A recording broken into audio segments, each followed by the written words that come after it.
বারবার ভালোবাসায় ছ্যাঁকা খাওয়া পরিমণি ফের কি বিয়ের পিঁড়িতে বসার কথা ভাবছেন? বয়সের ছোট গায়ককে নিয়ে জল্পনা রয়েছে তুঙ্গে। প্রায় সব সময় আলোচনার শীর্ষে থাকেন নায়ক রাজের সাবেক এই স্ত্রী। শুধু তাই নয়, দুই বাংলাতেও তাকে নিয়ে চর্চার কোনো শেষ নেই। বোট ক্লাব মামলায় জামিনদার গায়ক শেখ সাদির প্রতি দর্শকের আগ্রহ দিন দিন যেন বেড়েই চলেছে। গান তো আছেই, সেই সঙ্গে তার ব্যক্তিগত জীবনেও উঁকি মারছেন ভক্তরা। তবে এই গায়ক নিজেই সে সুযোগ করে দিচ্ছেন। নিজের মনের ইচ্ছে সোশ্যাল মিডিয়ায় প্রকাশ করে সাদি বলেছেন, আমি শুধু পরীর যোগ্য।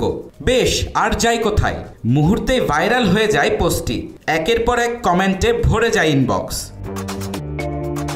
সাদা পোশাকে নিজের 3টি ছবি ফেসবুকে আপলোড করে ক্যাপশনে ইংরেজিতে সাদি লেখেন 2টি লাইন, যার বাংলা অর্থ দাঁড়ায়, আমি আর মেয়েদের পছন্দ করি না, আমি শুধুই পরীর যোগ্য। এদিকে সাদির পোস্টে নায়িকা পরিমণি কিন্তু মজা করতে ছাড়েননি। পোস্টে জানান দিয়েছেন তার উপস্থিতি।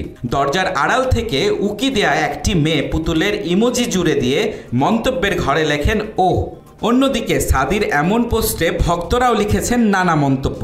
একজন লেখেন, তোমাকে শুধু পরীর সাথেই ভালো লাগে। আর একজন লেখেন, গান হয়ে যাক একটা পরী নিয়ে, আমাদের পরিমণির সাথে। এবছরের সেরা ক্যাপশন বলে জানিয়েছেন আরেক ভক্ত। অনেকে আবার তরুণ এ গায়ককে শুভকামনা দিতে শুরু করেছেন।